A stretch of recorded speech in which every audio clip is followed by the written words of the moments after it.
Welcome to another edition of Citizen Watch here on this beautiful Thursday evening in downtown Merced. We've got the golf weather back, Robert. Yes, it is. But we need rain, buddy. It's going to rain on Sunday. That's 30% chance?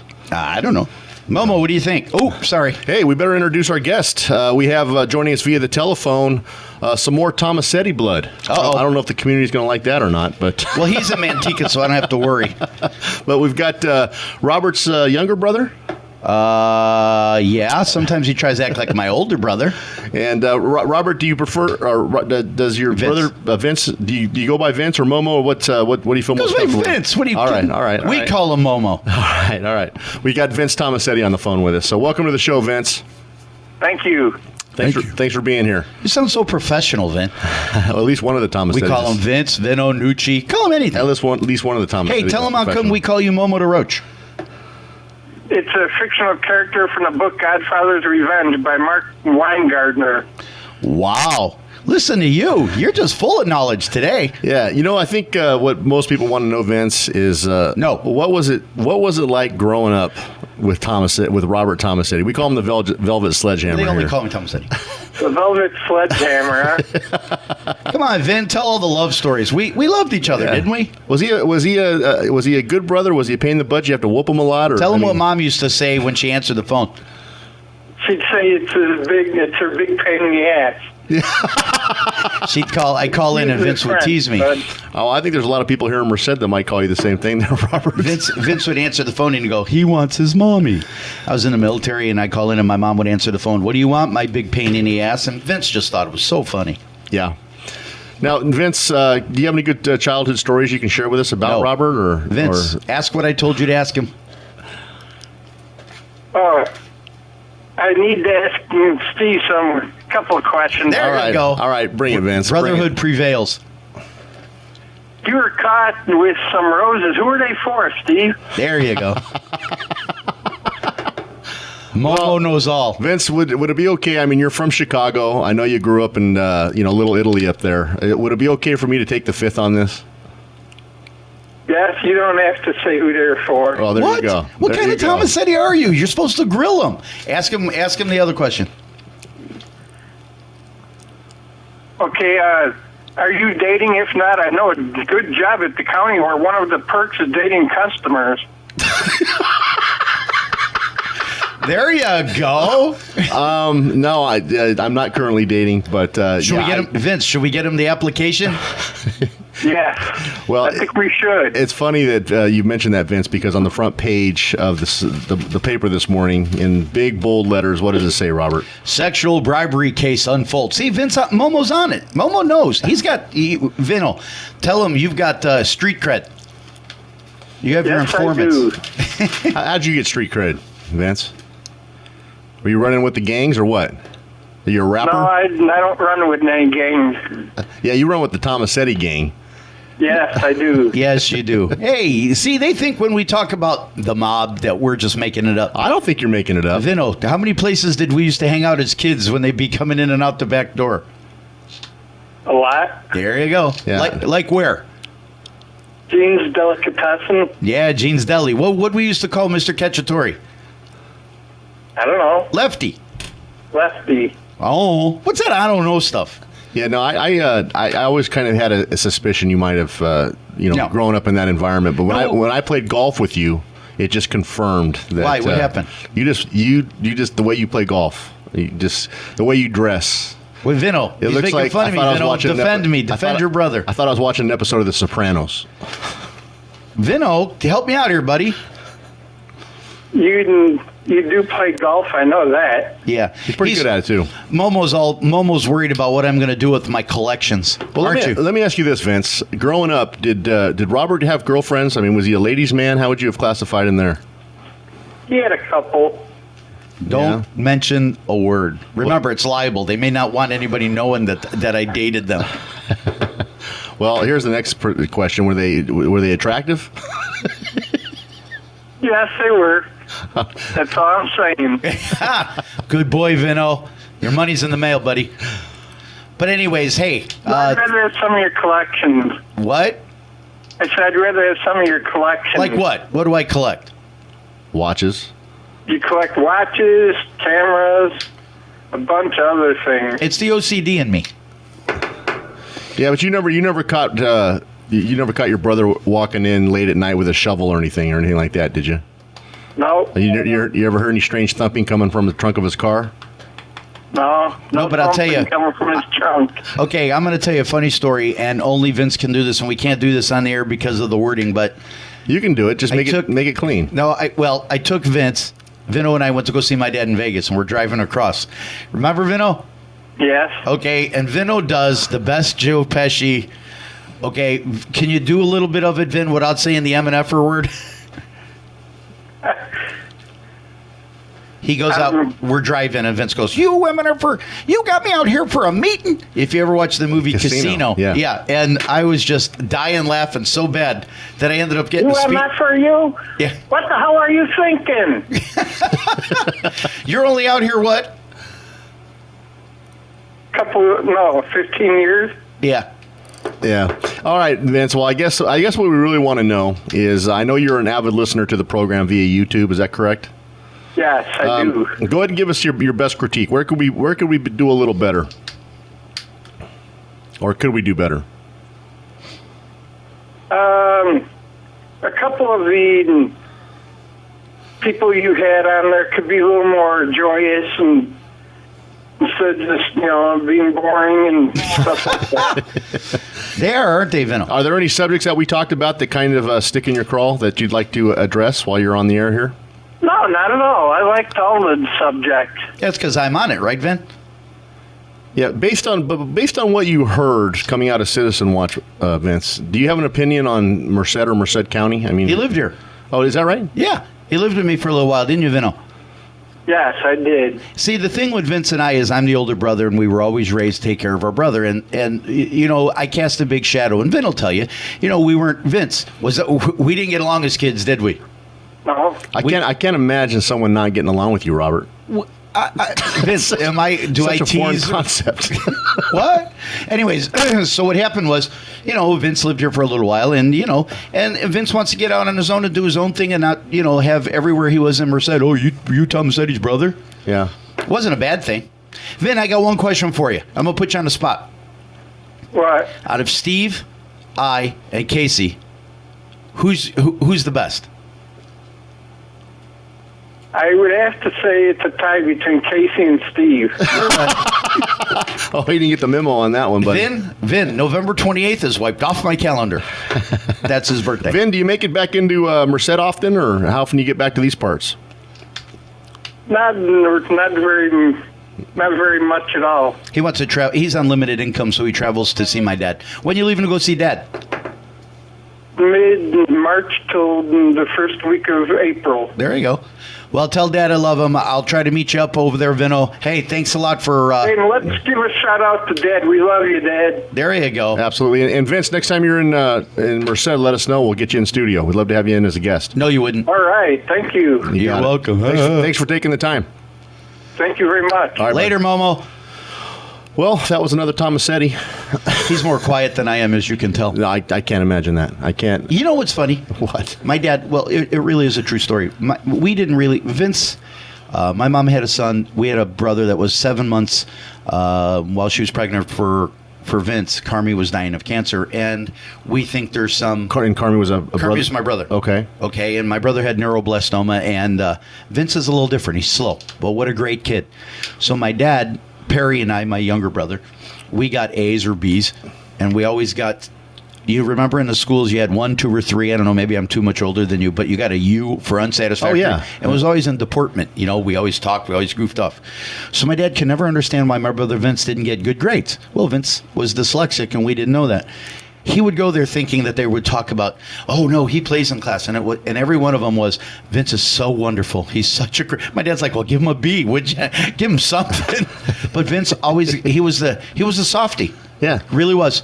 He was a real nice kid. Well, it's very refreshing to hear that you've got that gene in the Tomasetti blood, Robert. What? It comes from my mom and my dad. Yeah. No, it's not that. It's just, I'm my own character. And I don't know. I had 107 fever for 3 minutes. Maybe that's what did it. When you were born? No, I had pneumonia when I was in 2nd grade, and I had 107 fever. Yeah. Which is like Sure. Well, Or maybe Mom that was just for your listeners, that was just a glimpse of the another Tomasetti. So they're all not exactly like Robert. So what? When you see Tomasetti on a piece of paper or something, it could be Vince. It could be the nice, could be Vino, the nice quiet one. Momo de Roach. We're going to take a quick break. When we return, we're going to be joined in the conversation by Mr. Casey Steed In our remote studio, absolutely. the Toyota Camry. So we'll take a quick break, and we'll be right back. You're listening to Citizen Watch on this Thursday evening on 1480 AM KYOS. Go. Hey, welcome back, everybody, to the second segment of Citizen Watch on this Thursday, February 13th, 2014, talking to you from beautiful Studio C, KYOS headquarters there, 1480 AM on your dial. I guess we had a guest, Momo the Roach. Hey. I'm sorry we weren't able to get our technical phones where I was able to join that, but I hear he was a good guest. Hey, you Case, hear what he did? Yeah, just for the record, too, Case, only friends can call him Momo the Roach. Otherwise, he goes by Vince. And you're considered a friend, so you can say Momo. Hey, guess what he asked Steve? He said, "Steve, are you dating?" Steve says, "No." Yeah. He says, "I hear that Merced County. There's a job in Merced County where dating the customers is one of the perks." Yeah, well, yeah, that does bring up some of the news. I tell you what is wrong with 2222 M Street over there. I mean, it's getting dicey, folks. You know what my question is, Case, is how long has this been going on? Before, I mean, now we're shining a light on it, but has this been going on for a long, long time? This particular department, what we're talking about, folks, if people haven't read in the paper, is Tony Thompson over there in revenue and reimbursement is evidently taking other forms of payment to get your account square Hey, it's over called there. barter. He was arrested Tuesday for asking, they called it sexual bribery in the paper today. That's pretty strong, but the department he works in is headed up by none other than Karen Adams. She's our resident, I don't know what she is, the county assessor. Treasurer, I think. Treasurer. Excuse me, recorder. tax I know collector. She has the mouth of a sailor. She's the one that her job got yanked. Remember, Case? Well, yeah, she had some issues a couple of years ago. She's an elected official. I believe she's coming up for election this cycle, as a matter of fact. I don't know if she's throwing her hat in the ring again, but she claims ignorance. She didn't know any of this was going on, had no idea. And if that's the case, then that doesn't bode very well for the people that are supposed to be supervising these folks. Wow. But did you read the article today? I did. It was salacious. It was hilarious. Well, they closed door. Again, what don't these administrators understand about taking people behind closed doors, private conversations, these type of things? It also makes me wonder how much of this has been going on for years and years. How much money has the county lost or written off for dates? And do we really, I don't think we're capable, and when I say we, I don't think the county of Merced, Jim Fincher, Jim Brown, I don't think they're capable of investigating this. I think this rises to the level of having the California State Attorney General come in to our county and investigate it, or possibly even the FBI, because there is corruption down there at 2222 M Street. It comes out daily, and what are we going to do about it? Well, here's the part about it that I was concerned about, Casey, is when you read it on A7 in today's paper, it's page A6, in the third column, it says the county knew. The county knew this stuff was going on. All of the employees in that department had complaints about his behavior, and he kept sweeping under the carpet. And then in column 4, guess who it is? Our favorite supervisor. She's again embarrassed and disappointed. Deidre, maybe if you were doing your job and you conducted some of these walkarounds and you kind of talked to people, maybe you'd have known what's going on. Well, it's the same kind of thing. We see the investigation. We have this. It's coincidental. It was the same lady, the same firm that investigated the public defender's office, also investigated this situation. I mean, why do we have to go out of county?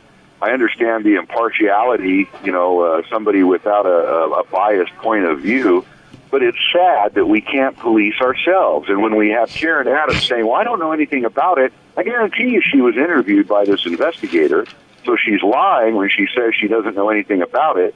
And when she says they're just trying to make political hay out of it, well, I disagree. Well, here's the thing, though.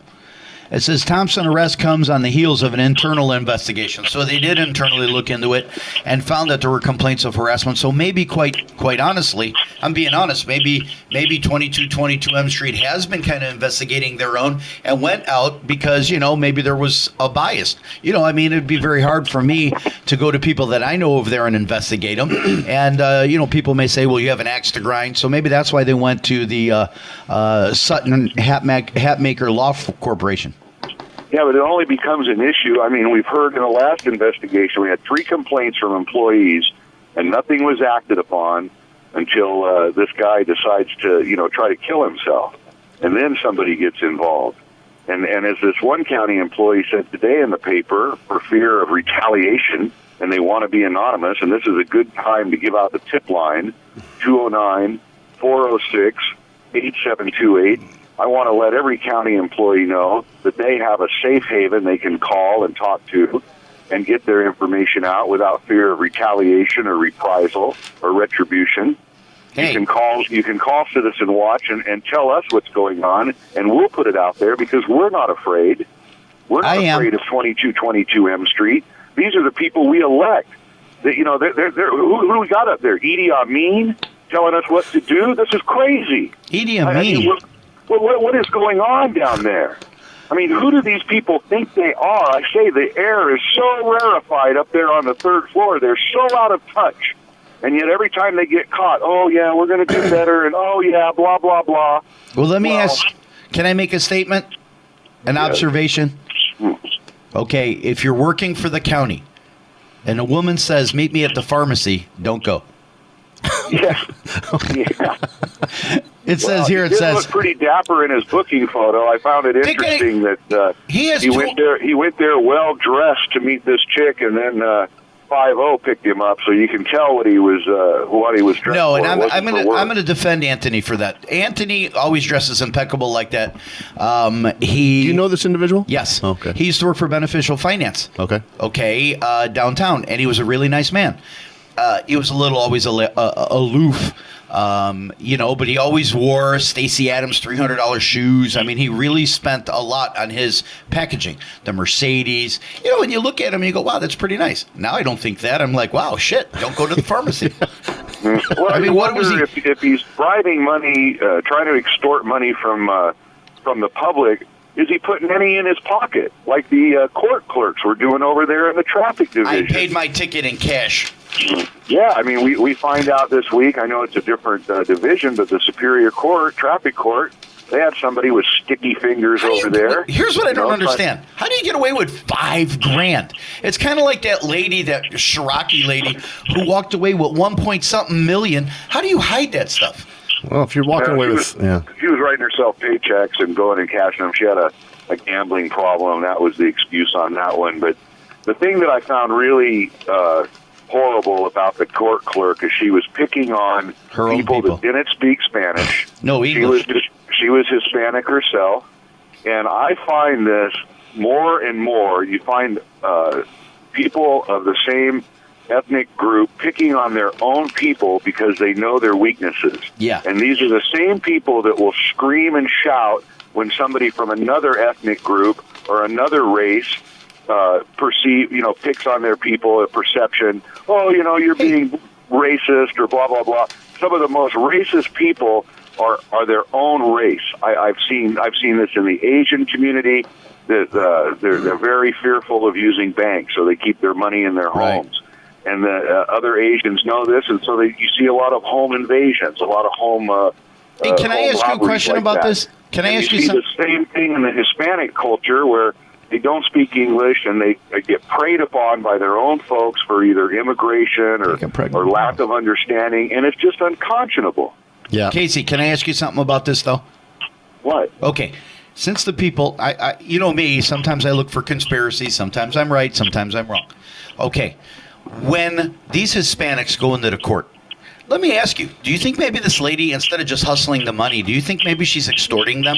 Maybe some of these people are illegal immigrants and they fear to go to court, so if you pay me extra, we won't say nothing. You know what I'm saying? Well, of course, and that goes on all the time. We see this with these immigration scams to get your papers. the lawyers. I mean, how many times have we read in the paper where, somebody with a Hispanic surname has preyed upon his own people? And I think this is just wrong. This is what happens when we start pigeonholing people into boxes. We're all Americans. We're all citizens. Let's treat each other the same.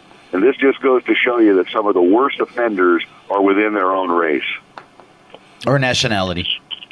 I don't know what the correct terminology is anymore, but it's just sickening. And then when you have a county, that is out of control. I told them they're dysfunctional, and they're just not responding to the folks, to the people. They better get a handle over there. They've got to have an investigation, and I don't think they can do it themselves. I just think that they've never had to respond to the people. I think that God only knows how long this kind of stuff's been going on, but no one's had enough courage to confront it because it's intimidating. And they intimidate people. I don't think that's. I think that could be part of it. But how about this spin on a case? A lot of the people from the county employees beget county employees. In other words, it's my cousin. I mean, it's a small community. Amen. And so what happens is, I know Joey. Oh, Joey's a good guy. Yeah. He wouldn't do that. So you dismiss it. Right. Until you find Joey. Good old boy mentality. Exactly right. About. You get people that know each other and Bob or Steve, hey, they're good guys. They would never do that. Or when they do something, they don't hold them accountable as they would any other individual. And that is wrong. It needs to be even-handed across the board. Yeah, and we just had some more news come out in the paper today, Case. I don't know if you know, but we have the lowest per capita income in the Central Valley. It's things like that does, if you look at it in a big picture and you see all what's going on here, is that why we're where we're at? Is it because we have this type of character leading our county? Is that why we have the lowest income in the Central Valley? Of course it is. Of course it is. People look at relocating to Merced, and they see what's going on there politically and administratively, and it's the last place they want to go. I mean, it's obvious. Why does Stanislaus to the north of us get all of the business? I mean, there's a reason for this. Our perception is crap in the California. Exactly. That's what I had said. I said that if we didn't have a perception problem, the thing with John Pedroso would have just went away and nobody would have paid attention. It's our reality, though. It's not just a perception. Well, here's the deal. Reality. Yeah. But here's what happens. Okay, and I'm a firm believer in this, and it's working. A lot of times it doesn't. But I think since Watergate, the news reporting has changed. I think they take any little story, Watergate started out as a break-in. Okay, just a simple little break-in. And it turned on the toppling of president. And two guys got rich off of it, Carl Bernstein and Robert Woodward. But the thing I think is that now the news people go after stuff like this because they're looking to break a huge story, topple a guy or two, and use it as a stepping stone to hire. The reason I'm going after this stuff, Robert, is I want to try to put my hands around and grasp why Merced County suffers more than any other counties in California. I mean, that's my motivation. I want to know why we're at the bottom of everything. Because I think we're being bamboozled. And I went to, and this is going to just jump a little bit, but I went to the Merced Union High School District meeting last night. And I think that the people are bamboozled. I don't think we're getting right information. I think we're making decisions on the cuff, on the fly. I mean, you look what happened with Mark Hendrickson when he tried to, sell the property building 175 out at Castle. It turned into a menagerie. And I don't think our people think before they react. I think there's a knee-jerk reaction a lot of times, and it ends up being wrong. Yet we have the leaders of this community continually reelected to office. Yes. A lot of them run unopposed. Yes. And we languish at the bottom. Well, here's what I get mad at. Okay, you got Jerry O'Bannon does his thing on the west side. Okay, you got John Pedroso does. We have Les Policy comes over from the west side for the Tea Party. Yeah. And they're not happy over there. There's a few select wealthy people over there that are very happy with what Jerry's done for them. But the common folk, the people that we talk to on this program, they're not happy at all. No, but he has nobody challenging him. Well, here's the one this is what I'm going to is Deidre Kelsey. Okay, Deidre Kelsey has opened her mouth in the newspaper more times than not how she's disappointed, how she's embarrassed. What is she doing? Is she getting out? Is she patrolling her own? Is she going out and taking a walk through the building and saying, oh, what? You got this guy over there that's doing what? I think we need to talk about this. No. I did my little tour like I'm some ambassador, and I'm going to go back to my castle in Snelling, and I'm just going to go away for a while until now all of a sudden, every time I pick up something about the county in the newspaper, she's in there giving a comment. Why aren't you doing something, Deidre, Kelsey? Why are you just commenting on it? And everything is disappointment. I'm upset. Like you said, Casey, isn't she part of the administration that's in control? She is. She's one of the 5, and I found it disingenuous when Supervisor Pedroza wrote his apology, and she capitalized. She goes, well, I'm going to make sure there's policies in place to protect the taxpayer, to protect the county. A little late, Deidre, after the horse is out of the barn, and hopefully you would have learned something over there at the public defender's office, but I don't see you taking any steps to remedy that. Instead, you trashed county council and the county CEO saying that they were on a witch hunt. Well, I think it's anything but. When the ship starts springing leaks, what do? They start pointing at each other, right? I mean, is that... You see every rat for themselves. They don't care about the other rats they've been living with. Are you calling them rats? Bowels of the ship. They leave as quick as they can and save their own skin, and that's what you've seen from District 3. But the problem that I have is, and you're right, the disingenuousness, but here's what I said this on the last show for people that don't listen in all the time. When Deidre Kelsey's situation happened at the public defender's office, her daughter in a bad situation or a questionable situation, however you want to describe it, not one of the supervisors opened their mouth and said, oh, is that a shame? Is that an embarrassment? Oh, I'm disappointed. But Deidre can point the finger and say, oh, I'm so disappointed that you got yourself in a position, John, but let me capitalize on it because I'm going to try to put in some new rules. I'm better than that. And I just think that's wrong. Yeah, I just ask, what have you been doing for the last 10, 20 years? You know what I mean? Collecting a paycheck? Exactly. What have you been doing for this community for the last 20 years? Collecting a paycheck. Putting it on cruise control. She gave us the answer. She says there's a change, a process. It's called an election. Deidre, look for challengers in 2016. Are you going to challenge her, Casey? She's in your district. You're in her district. No, I'm not in her district, Robert. Neither are you. Excuse me. Bear Valley Road is in her district. No, Bear Valley Road is in another county, Robert. Oh, man, I was trying to get you to bite on that. God, he couldn't get it past you, buddy. You're pretty slick.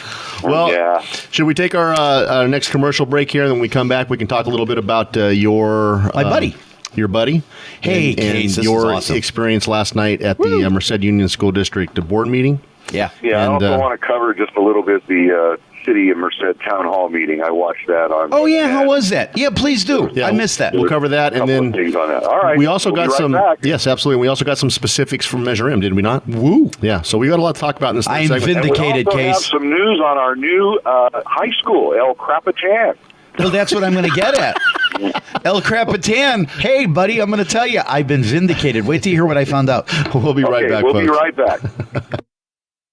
We're back. I want to know what the citizens got for $98 million. We're back, Case. Are we back? Bring us back, buddy. Hey, we're our third and final segment on our Thursday, February 13th edition of Citizen Watch. All of us from Studio C just appreciate more than you know us listening.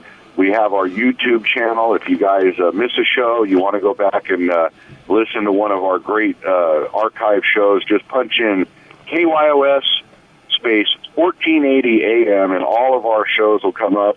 We've got our technical issues resolved. We even have our Tuesday, February 11th show is up there, I noticed, so we're getting them up there as quick as we can. You know what, Casey? Somebody told me that our Tuesday show was live streamed. I don't know how that happened. Yeah, I don't know either, but I got an email about that. They said they heard it on a live stream. I don't get any of that stuff. How come nobody likes me and sends me any messages? Yeah. All they give me is dirt. So okay, if we're live streaming, anyway, I don't know about that, but people can listen to it. If it was live streamed, it was probably archived. If you have any tips you want to call in, any county employees that feel they're not getting justice, they can't talk to anybody, you can talk to us. Our number is 209-406-8728. You can always send a letter to the station, 1020 West Main Street, Merced, California, 95340. Put at attention Steve Colvard or Casey Steed or Robert Tomasetti, the Velvet Sledgehammer, and we will get to it. I know that we did receive a note in the mail the other day about our newest high school, the monument to Mr. Scambray out there on G Street. Well, actually, I got to clarify. I got to clarify that a little bit. It wasn't a note that was sent to us. Someone actually came in, and this is the way it was presented to me from our receptionist, came in and said, I would like to talk to the gentleman on your AM station that do the weekend interviews. And unfortunately, I was tied up at the time. He was formally tied up. But what I'm saying is people are actually physically walking into this building and presenting documents to us now. And you can do that too, folks. We're right downtown on 16th, on Main Street, 17th Street, the old 17th Street, Main Street, between Q&R there, right by the New China Cafe. You ring the doorbell. Our receptionist, she'll take any information if we're not there. So please feel free to do that, folks. Absolutely. And, the first question I asked was the obvious one, Case. You know what that is, right? Who is it? Do they have a gun? Do they have a gun? Do they want it? Do I owe them money? Hey, what are you guys talking about? Man, I'm doing a drive-through. I'm doing a drive-through pasta to go with Tony Desetti, and he yells into the kitchen. He goes, "Tomasetti, are you here?" And I go, "Yeah." And he goes, "Some lady wants to talk to you." I go outside. The lady goes, "Hi, are you Robert Tomasetti?" I go, "Yeah." She goes, "This is for you," and drove off.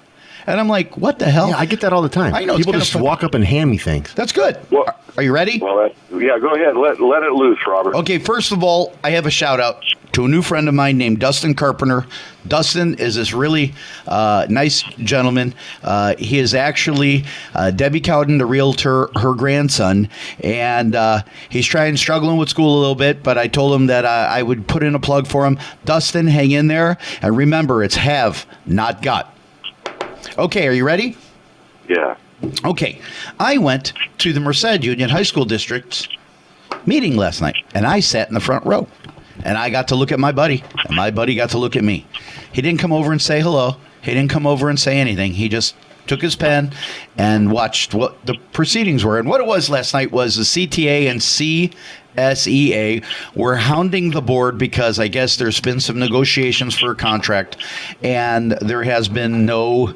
it's at an impasse. There hasn't been any negotiation that came through.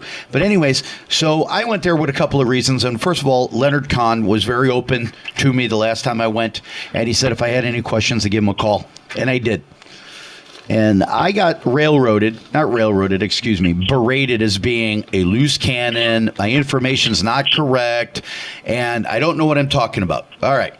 When we had Tim O'Neill and Roger Wood in the show, we talked about Measure M bond, and Steve asked Tim O'Neill, point blank, how much money were you able to raise out of the $140 million bond? And I said, it was $80 million. And Tim said, nope, it was more than that. It wasn't, folks. It was $80 million. It was $80 million. $80.9 million, leaving the authority to sell an additional $68 million in bonds to the high school district as it sees fit in the future. So what I did is I sent a letter to Leonard Kahn. Actually didn't get a response in my email for some reason, and he did respond on Monday. I sent out the request on Monday. He sent it back to me an hour later. I just somehow got lost in my email. So I went to the meeting, and I asked him, I said, Leonard, I said, I didn't get the... Yeah, anyways, he was very nice. He said, here it is. Here's what he said. My question was, Dear Leonard, I have called your office with a question of which I asked for you to email me with the response. The question is, how much of the original $149 million from Measure M did we get collateralized and sold? Or another way of asking is, how much money can we still get from the Measure M bond measure, and how much is left to get? I'm trying to ascertain whether there is enough left from Measure M to pay for 2 gymnasiums, built within the money that's available. So Leonard responds back and he says, Dear Robert, 2008 Measure M election authorized Merced Union High School District to sell a total amount of $149 million of general obligation bonds. 149? $149 million. To date, we have sold a total of $80.9 million, leaving the authority to sell an additional $68 million. The authority to sell Measure M bonds was based on Proposition 39 statutes, which stipulate that we may only issue general obligation debt under Measure M that will meet or fall below the equivalent of $30 annually.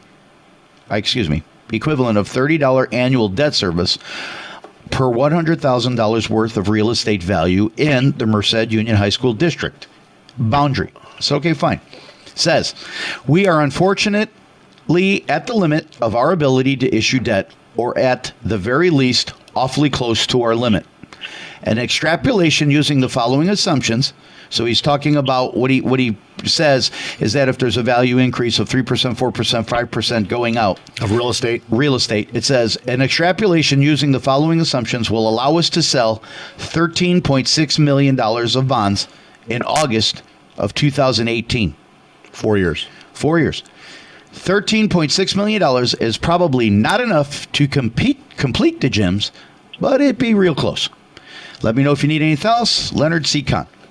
My point to Tim O'Neill and Roger Wood was, guys, I know what's going to happen. You're going to come back with your hat in hand, and you're going to ask for more money because there's not going to be enough to build the gyms. And I was told I was all wet. My information was incorrect. Well, ladies and gentlemen, I'm going to tell you, I did some research, and I was absolutely correct. So, that being said, I go back out, and this letter was handed to Steve, which got to me, and it talked about El Capitan High School and all the problems. There are 9 major problems. One, the last one, is catastrophic, in my words. I meet a gentleman who is in the building trades, and he tells me that, yes, it's true, El Capitan High School has these problems. Well, read the problem. I'm going to. Concrete cracking and separating at the seams, creating tripping hazards. Leaks in the ceiling of the library from the upper walkway. Carpet coming loose from the floor in the theater. Incomplete electrical outlets. Foul odors and emanating around the building, and it smells of sewage. Fire system water not turned on or wired for alarm for months after the school was open. How did that get passed? I have no idea. Floors graded away from drains. Cracks in the gym walls. This one bothered me greatly. Chemical hazard in the pool area. I was told that there was a leak in the chlorine system that spewed 15 feet in the air as a geyser, 15 feet and across. So it you know what I'm saying, folks? It kind of shot up and went 15 feet. Sprung a leak. The problem is that was chlorine. There is a chemical near it that if there was a coagulation of it, in case he can get into further, you would have the equivalent of mustard gas at El Capitan High School. There were other things that were brought up to my attention, but that one bothered me the most. The El Capitan softball fields, I guess, have been closed until further notice because there is all kinds of crap out there, rocks, all kinds of stuff that... Didn't anybody see this when they built the things? Well, maybe that was why there was all the cost overruns, right? Well, you know, Casey, can you? I'm really concerned about this chemical hazard, Casey. Can you? I mean, you're more technological advanced. Mustard gas is made by chlorine, so having probably muriatic acid and something else in close proximity there, it just goes to show you, folks, that this campus wasn't fully. It wasn't built correctly, and they have some big problems. And we spent a pretty penny to build this thing, over $98 million to build this jewel on G Street. And what was it? What was it originally forecast at? All right. Defects. Excuse me, Casey. I talked to a gentleman who talked to me, and he said, I listened to your radio show, Robert, and you're right. That school was calculated at a $78 million cost. With what they wanted to put in it and everything, they didn't calculate for the classroom desks and things like that. When you calculate everything, it's a $98 million school. He says there was not enough money in the Measure M bond, to pay for everything that they promised. So yes, they did. They took money from that they were thinking of allotting towards the gyms and put that $20 million or $18 million or however much they needed, to capitalize and manufacture and build El Capitan High School. So he says, if you take Leonard Kahn's information of $14 million, and you'll see that that's where the shortcoming was, that and some. He says, but here's the big thing. And I said, what's that? And he said, the problem is this problem is going on and on and on. Well, when I was at the high school district, CTA and CSEA, which are the classifieds, were complaining because they said that the high school district has $16 million in reserves, and that they wanted them to dip in those reserves to give them pay raises. So the gentleman I talked to outside said, I will guarantee you that the reason that they have quite a substantial amount, more than necessary, in reserve is, look, if it's in reserve, that means it's being key and earmarked for something else. Possibly all of these overrun problems and issues at El Capitan High School. Now, when I heard all of this, what I was PO'd about was when I first went to the first district meeting a month ago, I got a guy by the name of Travis Kirk tell me about what a magnificent building this is. There was a funeral at the Italo Lodge, of which I bartended and I attended, and one of the people who was there was a janitor, and he tells me about paint, he tells me about bays in the auto repair shop, and all this stuff that is just going wrong with this school. So when I talked to the young lady, I said, look, I go online and I look at a Measure M. She said, yes. And I said, and I want to know, and I told her, I said, I want to know when these gyms are supposed to be built, or is there a, she goes, well, if you look at our 5-year plan, I go, ma'am, I did. She goes, what'd you find? I go, it was moved. Oh, hold on. Oh, yeah, it disappeared. I go, exactly. Where did it go? She goes, I don't know. Has it come back? Nope. And she says that according to her IT people, it may never come back. So she's going to send me a paper copy. That's the kind of stuff that's very alarming. It's Of very course. alarming. Very alarming. What's really alarming is we've heard more than just this letter. We've heard that the auto shop isn't set up to be an auto shop. You'd be better off sending the kids over to Jiffy Lube to figure out how to work on cars. We've heard that the gym floor, which is this beautiful wooden floor, is coming up, has to be redone. I don't know how much of this is true or not, but it just goes to show you that we're spending prevailing wage money, very high wages, to get these schools built. And all we hear is that it's not enough. It's not enough. We're having Rosemary Parga Duran sending out mailers last week for the Merced City School District, asking for a bond float again, so many, $30, $40 per 100,000 of assessed value, and they make a point. It's not market value, folks. It's assessed value. Well, guess what? You can't sell bonds on market value. It has to be assessed value. So that's disingenuous on its face. Then we have the stock photos of the leaky bucket, the K-Pro computers from 1975. It's just disingenuous for these people to ask for more money time after time after time again. And again, I get back to results. What are we getting? 46 in the nation. Now, next Tuesday, folks, we're going to have a guest on. He was supposed to be in last Tuesday, Dr. Steve Gomes, and maybe he'll address some of these issues about performance. But how much money do we put into these facilities? We get schlocky facilities, and we don't get a good product out of there. Well, here's something I don't understand. When I went there and I talked to Steve Gomes, and hopefully he can explain it to me. But I talked to some school teachers, and what they said is, look, we get a decent wage. Trust me, we make pretty good money.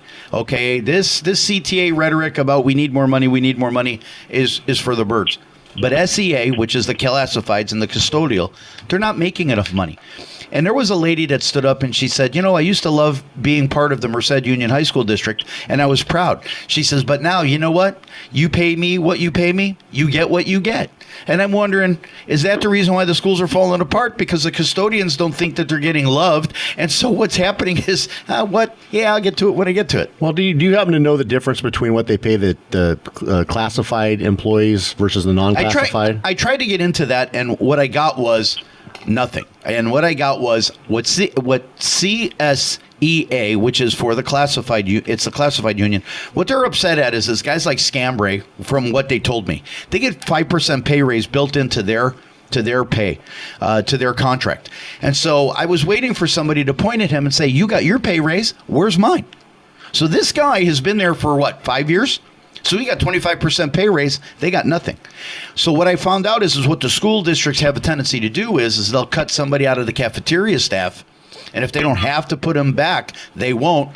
And then what they'll do is they'll cut people from an 8-hour day or a 9-hour day down to 6 or 5 hours. So that they can get their 5% pay raise? So they can get their pay raises. They make ends meet. Hence why they're pissed off. Hence why they're mad. They're like, look, what they've done is these districts have given them the burden of the insurance costs. And you mentioned something earlier, too, that I think is so apropos, is you were talking to a lady, I believe, about the fact that the Merced Union High School district teachers make $75,000. No, city schools. Or city schools. Yeah. Make $75,000 as one of the highest paid salaries in the entire Central Valley.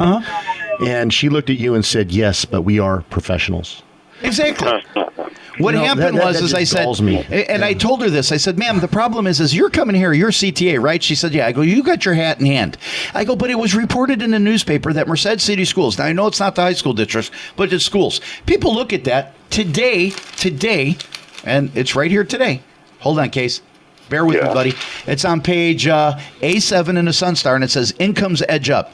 The median individual income in the city of Merced or county of Merced is $27,000. But a school teacher at Merced City Schools makes an average of $75,000. It's 3 times the salary, and they work 180 days a year. And I told they the lady, want more money. I told the lady, I said, how did that ever happen? She said, excuse me, but we're professionals. And I said, where'd you get your degree from? Now, I found out from a friend of mine that a lot of them get their accreditation from National University. Yeah. Casey, what is it you call it? A professional to me is someone that it does well in their field. Right. And if we want to use measuring sticks, and I can't, Steve Gomes will be able to speak this more specifically when he comes in Tuesday, but in total in the state of California, these professionals have ranked us 46th out of 50 states in the country. Is that professionalism? I would call the teachers in maybe the top 10 or 20 professionals. Yeah, well, here's the disconnect. Robert always brings up a good point. The teachers are paid based on what they know, not the education they impart to our children and what our children. They get paid by what they know, not what they do. And what I got angry how many about degrees they have. Wait, well, listen, Casey, do that. Tell about the mill. I love this. Well, there's as we know, teachers are paid based on how much education they have. A newbie teacher fresh out of college or whatever is going to get a certain rate, but as they progress in their professional career and they get maybe their PhD or a doctorate or something like that, then they're paid more. Not so much that they're paid based on, hey, we taught my class graduated top of the food chain. It's based on what the teachers know. So these teachers aren't dumb. They say, hey, if I come in with a degree, I'm going to get paid more. Right. Well, I hear that sometimes these degrees aren't necessarily from accredited institutions. They're from what they call diploma mills. And if we have teachers getting paid based on questionable degrees or education, that's not right. But I'd take it even a step farther, and I would say that the pieces of paper that you have hanging on the wall behind your desk do not necessarily make you a professional. It tells me you got through school, you were able to graduate, but what have you done in a practical sense in order to earn that mark as a professional? But exactly. And the problem I have is when you talk to people like that, they sit there and what it is, it's agenda. I want mine. So what do? They piggyback on SCEA. So what happens is the teachers, oh yeah, they're going to get their paychecks and they're going to get theirs. Oh yeah, we need the teachers. But what are you going to do about the people who are the janitors and the cafeteria workers? I hear you. You're stepping all over them. They're not professionals. No, they're not professionals. They're not professionals. That arrogance, just drives me nuts. Guys, we got to get going. Case, take us home. Oh, we have no more time? Nope. Well, we'll pick this up again next Tuesday, the 18th. We're going to have Dr. Steve Gomes in. He has his schedule corrected now. I'm sure we'll see him in the studio. We look forward to talking to Dr. Gomes. Again, I appreciate everybody listening to Citizen Watch on KYOS 1480 AM. That's the other way you can watch us on YouTube, KYOS 1480 AM. Again, our tip line, 209-406-8728. I'm sorry I missed the first segment with Robert's brother. Hopefully that won't be the only time we get him on there. It sounded like it was very interesting. Yep. Hopefully we could do that again. So, again, I just thank everybody for listening. And what do we say when we leave, Robert? Good night, Mrs. Calabash, wherever you are.